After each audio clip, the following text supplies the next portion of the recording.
ભૂલી ગયા પછી એકાંકીના લેખકનું નામ રઘુવીર દલસિંહ ચૌધરી છે. તેમનો જન્મ 5 ડિસેમ્બર 1938માં બાપુપુરામાં થયો. નિબંધ, વિવેચન, રેખાચિત્ર, પ્રવાસ, ચિંતન, સંપાદન વગેરેમાં તેમનું નોંધપાત્ર પ્રદાન છે. અમૃતા એ તેમની પ્રસિદ્ધ નવલકથા છે. આ એકાંકીમાં સંબંધ, વિચ્છેદ અને ફરી સંબંધ બંધાવવાની ઘટનાઓ છે. એક પિતાનું પોતાની પુત્રીની ક્ષમતા વિશેનું અજાણપણું અને અંતે તેનું પરાક્રમ પિતાને નવેસરથી વિચાર કરવા પ્રેરે છે. પાત્રો: સલોની, નરેન, મનીષા, કનોજ, આનંદ અને વિરાટ. આબુ પર પર્વતારોહણ શિબિરમાં આવેલા સલોની અને કનોજ ખભે દોરડા ભરાવી સ્ફૂર્તિથી ચાલ્યા આવે છે.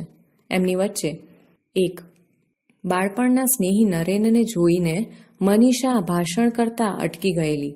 2 અકસ્માતો નડવા છતાં એણે હિમાલયના શિખરો સર કરેલા. અને 3 ગઈકાલે એણે એક કુટુંબને રીંછ સામે રક્ષણ આપી બચાવી લીધું એ વિશે વાતચીત થાય છે. એ બંને હવે વનાધિકારી નરેનના નિવાસે આવી પહોંચ્યા છે. સલોની: નરેનભાઈ, ગઈકાલે 4:01ના અરસામાં તમે ભરત ટેન્ક પાસે થઈને પસાર થયા હતા? નરેન પુસ્તક બાજુ પર મૂકતા: હા, તમે લોકો એ વિસ્તારમાં હતા તો મને બોલાવ્યો કેમ નહીં? અહીં જંગલમાં કોઈ ઓળખીતો અવાજ કાને પડે એવું બનતું જ નથી. મને કોઈએ બોલાવેલો? સલોની: ના, તમને જોઈને કોઈક બોલતા અટકી ગયેલું. નરેન: મારા જેવા સાદા માણસને તારી આ ગોપિતવાણી નહીં સમજાય. સલોની: લો, આ સમાચાર વાંચો. લો, એમાં ફોટો છે અને સમાચાર તમારા માટે અજાણ્યા નથી. બધા પર્વતારોહક જાણે છે. દીદીએ રીંછના હુમલામાંથી પેલા સુરતી કુટુંબને બચાવ્યું નહોતું? કનોજ: અહીંના રીંછ વિશે તો નરેનભાઈ જાણતા જ હશે. નરેન: હા, એ માનવભક્ષી નથી હોતા. માણસને જોઈને જુનૂનથી પ્રતિકાર કરે છે. એમના હાથના પંજા આપણા મોં પર વાગી ગયા તો ભારે જોખમ. અને આ સમાચાર મુજબ તો ભાગ્યે જ બચત.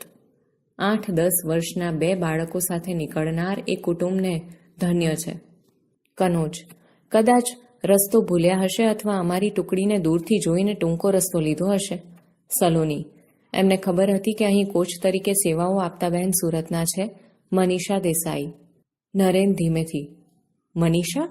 સુરત? ખેર, જે હોય તે. સારું થયું આ સમાચાર છપાયા, તેથી લોકો જરા સંભાળીને ફરશે. સલોની: આમાં પણ તમને કશું રોમાંચક ન લાગ્યું? નરેન: તું કેમ આજે બધું આ રીતે પૂછે છે શું સલોની?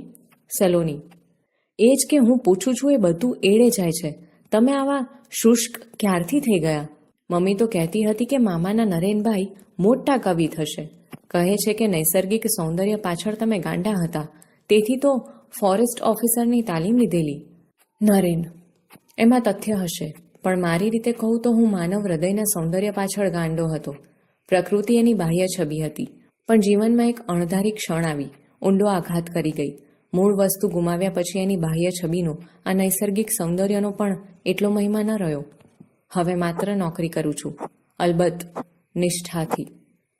સલોની: તમે લગ્નના બધા માગા કેમ પાછા ઠેલો છો? એટલા માટે કે મનીષા દેસાઈ નામની એક નમણી ને નાજુક કન્યા પર તમે કવિતાઓ લખતા પણ એણે લગ્નની ના પાડી? નરેન: એ નમણી અને નાજુક હતી એ ખરું, પણ એના પર કવિતા નહોતો લખતો. હું એને જ કવિતા માનતો હતો. અને બીજું, એણે ના નહોતી પાડી. ખેર, એ નાજુક કન્યાનું નામ મનીષા હતું, અટક દેસાઈ અને ગામ સુરત હતું. તેથી આ ખડતલ અને નિર્ભય કન્યાને હું મારા પૂર્વજીવનની મનીષા માની લઉં? હવે તો એની અટક પણ બદલાઈ ગઈ હશે. સલોની: અને ન બદલાઈ હોય તો? જે વ્યક્તિ નાજુક અને નમણી હોય એ જ ખડતલ અને નિર્ભય ન થઈ શકે? આ મુદ્દા પર તો અમને કુમારી મીના દેસાઈએ એક દિવસ ભાષણ આપેલું. જુઓ જરા ફોટો, ધ્યાનથી જુઓ. નરેન: આંખો તો એવી જ છે, પણ સૈનિક બાળા જેવો યુનિફોર્મ?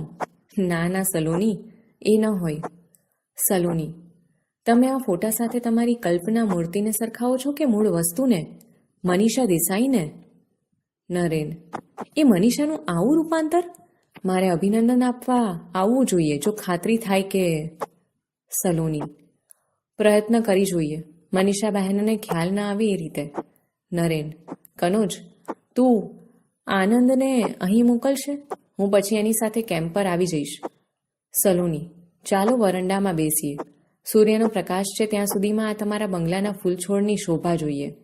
નરેન, તું ચાલ, ખુરશીઓ હું લાવું છું. મારી અત્યાર સુધીની નોકરીમાં સૌથી સુંદર મકાન મળ્યું છે. જાણે કે હું અહીંનું માનવન તો મહેમાન ન હોઉં. સલોની, અરે પેલો ગુલમોહર કેવો ખીલ્યો છે. નરેન, એની ઉંમર ખબર છે? આપણા બંનેની ઉંમરના સરવાળાથી પણ વધારે હશે. નજર પડી ત્યારે મને પણ પ્રશ્ન થયેલો, આટલું ઘરડું ઝાડ આટલું પ્રફુલ્લિત થઈ શકે? દૂર જોતા, અરે આ પેલો દોડતો આવે એ તો મનીષાનો નાનો ભાઈ. આટલા વર્ષે બાળક જ રહ્યો. બરાબર 4-4.5 વર્ષે હું એને જોઉં છું. સલોની, હવે કંઈ બાકી છે ખાતરી કરી લેવામાં? નરેન, હા, મૂળ વસ્તુ, મનીષાનું મન.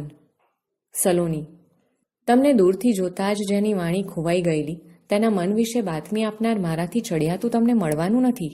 એ તમને ચાહે છે. એના પ્રેમમાંથી જ એનું આ શૌર્ય જાગ્યું હશે. નરેન, શક્ય છે. આવ આનંદ, કેમ આમ દોડતો આવ્યો? સલોની, અહીં આવ્યા પછી એ ચાલવાનું ભૂલી ગયા છે, બસ દોડે છે. આનંદ, આજે તો કારણ પણ હતું.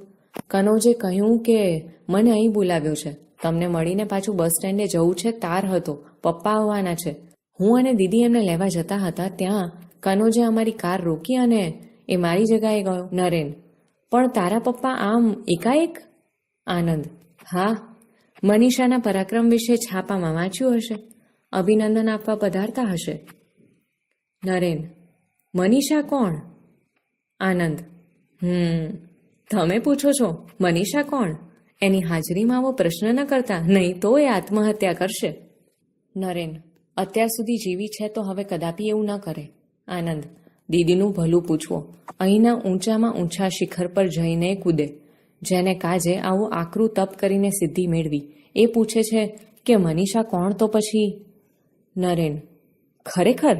હું તો ભૂતકાળ બાદ કરીને જીવતો હતો. આનંદ, મનીષા યાદ કરીને જીવતી હતી. ખરેખર તો એમ કહેવું જોઈએ કે એ ભવિષ્ય માટે જીવતી હતી. પપ્પાએ તમારી સાથે એની સગાઈની ના પાડી એનો આઘાત સમજવાની ત્યારે મારી ઉંમર ન હતી. છતાંય મેં એની તરફેણમાં દલીલ કરી હતી. પપ્પાએ મને કહેલું, જા, મનીષાને કહે કે એક ગરોળી પકડી લાવે. તુરંત હા પાડી દો. એમની વાત સાચી હતી. મનીષા ત્યારે સુકુમાર તો હતી જ, ડરપોક પણ હતી. પપ્પાને ખાતરી હતી કે સિંહની એકાદ ત્રાડ સાંભળીને જ મનીષા મરી જશે અને નરેન્દ્ર કુમારે વિધુરનું જીવન જીવવું પડશે. પણ હવે આખી વાત બદલાઈ ગઈ છે. પપ્પા ઘણા વખતથી તમારું સરનામું શોધતા હતા. એ મનીષા પાસેથી જાણશે તો સીધા અહીં જ આવશે. નરેન, આ બધું માન્યામાં આવે એવું નથી. વધુ પડતું સારું લાગે છે, જેને માટેની મારી યોગ્યતા મેં કદી કલ્પી પણ ન હતી. જીપનું હોર્ન સંભળાય છે. આનંદ, દીદી હોર્ન વગાડતી લાગે છે, હું જાઉં. નરેન, ખરેખર તો મારે જવું જોઈએ, પણ જો એ અહીં આવવા માંગતા ન હોય તો કહેજો કે કાલે સવારે અભિનંદન આપવા કેમ્પ પર આવીશ. સલોની, 5 વાગે અમે તાલીમ માટે નીકળી જઈએ છીએ. નરેન, અને 10:30 આવી જાઓ છો. સલોની, ખબર તો ઘણી રાખો છો. નરેન, મારી જવાબદારીનો ભાગ છે. કનોજ પ્રવેશતા, સલોની, ચાલ, તારે નથી આવવું? સલોની, કેમ, દીદી અહીં નથી આવતા? કનોજ, એ આવે છે પણ હું અને આનંદ વિરાટ બાબુને ગેસ્ટ હાઉસમાં મૂકવા જઈએ છીએ. સલોની, એમને નરેન્દ્રભાઈ વિશે કશી ખબર નથી? કનોજ, દીદીએ કશું કહ્યું નથી. સલોની, તો જીપ અહીં કેમ લાવ્યા? કનોજ, આનંદ અને તને લેવા. ચાલ, આવજો નરેનભાઈ. નરેન, આવજો. સલોની અને કનોજ જાય છે. નરેન થોડાક ડગલા ચાલે છે. જીપ ઉપડવાનો અવાજ. અરે, એક માણસને મૂકીને જીપ ઉપડી ગઈ. શું એને માટે એમાં જગા નહીં હોય કે? એ મનીષા હશે. અહીં જ આવે છે. સામે જતા, આવ મનીષા, આ છોકરાઓએ ભૂમિકા તૈયાર કરી ન હોત તો હું તને ઓળખી શક્યો ન હોત. તું તો જાણે કે સુંદરીમાંથી શક્તિ બની ગઈ છે. તે એક કુટુંબને બચાવ્યું એ બદલ અભિનંદન. મનીષા, આભાર. મને હતું કે આ સ્વરૂપે જોઈને તું મને ભેટી પડશે. નરેન, તો પહેલાં એટલી સુકુમાર હતી કે આવેશથી ભેટી પડતા સંકોચ થાય, અને હવે તું એવી દીપ્તિવંત લાગે છે કે તારા તેજની અદબ રાખવાનું મન થાય. સાચે જ એક પલકારે પ્રશ્ન થયા કરે છે કે તું એ જ મનીષા છે? મનીષા, છું અને નથી? નહોતી તે થઈ શકી એનો આનંદ છે. ગરોળીથી ડરનાર હવે મગર સાથે પણ લડી શકે એમ છે. નરેન: બહુ આનંદ થયો તને આમ ખડતલ થયેલી જોઈને. મનીષા: પણ મારા પપ્પાને થયો છે એટલો નહીં. બસ સ્ટેન્ડ પર એમણે મને ઉંચકી લીધી અને બધા પેસેન્જરોને બતાવી. ગાંડા માણસની જેમ મોટેથી બબડાટ કર્યો. બધા ભેગા થઈ ગયા અને એમને પોતાનું ઓડિયન્સ બનાવીને ભાષણ કર્યું. એમાં સાતરણનો પણ હવાલો આપ્યો. કહ્યું કે કાયર માણસ બહાદુર થઈ શકે છે, સુકુમાર શક્તિશાળી થઈ શકે છે. એક શેર પણ બોલ્યા ઇકબાલનો: खुदी को कर बुलंद इतना कि हर तकदीर से पहले खुदा बंदे से खुद पूछे बता तेरी रजा क्या है. નરેન: વાહ, હું ત્યાં હાજર હોત તો તારી પ્રશંસા સાંભળીને ધન્ય થઈ જાત. મનીષા: અથવા મારા પપ્પાને સીધા દવાખાને લઈ જાત. આવેશમાં શમી જતા એ રડવા લાગ્યા. એ તો અમે સોગંદ દઈને જીપમાં બેસાડી દીધા, નહીં તો છાપા માટે એક બીજા સમાચાર બનત. દીકરીના પરાક્રમથી પાગલ બની ગયેલા પિતા અને એમનો આનંદ ખરેખર તો પોતે ખોટા પડ્યા તેનો હતો. નરેન: કઈ બાબતે? મનીષા: ગરોળીથી ડરનારે રીંછને ડરાવ્યા એ. પપ્પા મોટેથી કહેતા હતા, સાંભળો હે મુસાફરો, દુનિયાથી થાકેલા લોકો, સાંભળો, માણસ માટે કશું અશક્ય નથી. સાર્ત્ર કહે છે, તમે એ આકાશના તારા સુધી પહોંચી શકે છે. હું કહીશ કે એ આકાશના તારાને ફૂલની જેમ વેણી શકે છે. પપ્પા શિકારી હતા ને એકવાર મમ્મીને સાથે લઈ ગયેલા. એની ઈચ્છા નહોતી, આજ્ઞા માનીને ગયેલી. માંચડા પર હોવા છતાં નીચે વાઘની છલાંગ જોઈને એ ચીસ પાડી ઉઠેલી. એ પછી હૃદયના ધબકારાનું દર્દ કોઈ ઉપાય દૂર ન થયું. તે ન થયું. આજે મમ્મી જીવતી હોત તો આ સમાચાર વાંચીને એના ધબકારા કાયમ માટે શમી ગયા હોત. પપ્પા કહેતા હતા. એમની વાત મને સાચી લાગી. નરેન, તું તો સાહસમાં મારાથી પણ આગળ નીકળી ગઈ. નિર્ભય થતાં જ તું પ્રેમ સ્વરૂપ બની ગઈ અને સર્વાત્મ ભાવે એક ભયંકર પ્રાણીના પંજા. મનીષા: ખબર હતી કે જે ભયંકર લાગે છે એ હિંસક નથી. હવે તો મારો રોજનો અનુભવ છે. આ પ્રકૃતિ માતા છે, વરદાત્રી છે. માણસો કેમ ભૂલી જાય છે કે દૂરથી અવાજ આવે છે, she is greater than me because she is my daughter. Naren: Manisha, આ કોનો અવાજ છે? સહેજ નજીકથી અવાજ. હા, એ મારાથી પણ મહાન છે. સાક્ષાત શક્તિ છે. એ સિંહ પર સવારી કરે એવી છે તો પછી રીંછનું શું ગજું? મનીષા હસી પડતા: હા તો પપ્પા, બીજું કોણ? સાચે જ એમનું ચસકી ગયું છે. અવાજ: આ વિશ્વમાં સૌથી સુખી માણસ હું છું. ઈશ્વરની ઈચ્છા હોય તો એની પાસેથી હું આખો પર્વત ખરીદી લઉં.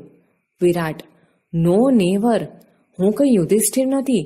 એકેય વાર શા માટે ખોટું બોલું? આનંદ: યાદ કરી જુઓ, આ સજ્જનને ઓળખો છો? નરેન: નમસ્તે મુરબ્બી, પધારો. વિરાટ: નમસ્તે યંગ મેન. આનંદ: પપ્પા, આ નરેન્દ્ર કુમાર છે, આબુના ફોરેસ્ટ ઓફિસર, જેમની આગળ તમે એકવાર ખોટું બોલેલા. વિરાટ: ઓહો, પેલો કવિ મનીષા પર કવિતા લખતો હતો એ? નરેન: હવે કોઈના પર કવિતા લખતો નથી. વિરાટ: તો મારા પર લખ. હું આજે સૌથી સુખી છું. Most happy man in the universe. એક શું, 2 કવિતા લખ. નરેન: દુઃખી માણસ સુખી વિશે લખે તો સાચો અર્થ ભાગ્યે જ પ્રગટ થાય. વિરાટ: તને શું દુઃખ છે ભાઈ? આ મારી પરી જેવી નાજુક છોકરી તારું નામ રટીટીને તપ કરતી રહી અને એક પછી એક શિખર જીતતી રહી ને તું તારી જાતને દુઃખી માને છે? આનંદ: પપ્પા, એમનું દુઃખ દૂર કરવાનો ઉપાય તમારા હાથમાં છે. વિરાટ: શું મનીષા, આ તારો તોફાની ભાઈ સાચું કહે છે? તારું મૌન સંમતિ સૂચવે છે. અલ્યા છોકરાઓ, પેલી મીઠાઈ લાવો. અને આનંદ, તું જીપ લઈને જા. કોઈ જોશી બોશીને પકડીને ઉઠાવી લાવ. મનીષા: પણ પપ્પા, આ 5 વર્ષ સુધી કોઈ કોઈને યાદ રાખી શકે? વિરાટ: હજી ક્યાં 5 પૂરા થયા છે? 6 માસ બાકી છે. એ પહેલાં તો હું તમને પરણાવી દઈશ. નરેન: એની ઉતાવળ નથી. મનીષા મનમાં હતી છે અને રહેશે. જો પ્રેમ કોઈ મુદતી વસ્તુ હોત તો અમે આમ શિખરો ભણી ગતિ કરી ન હોત. રહેવા દે આનંદ. મનીષા: હા, જોશીને બોલાવવાની જરૂર નથી. પહેલાં તો હું આ શિબિર પૂરી કરીશ, પછી અમે થોડા દિવસ સાથે હરી ફરીશું, જૂનો સમય તાજો કરીશું. કનોજ: સલોની, આ ધીરજ આપણે રાખી શકીશું? આપણે તો નક્કી કર્યું હતું કે સલોની, માત્ર મીઠાઈ ખાવાનું નક્કી કર્યું હતું આપણે આ શિબિરમાં સાહસ શીખવા આવ્યા છીએ. તું સાહસ નહીં, ખરું ને દાદાજી?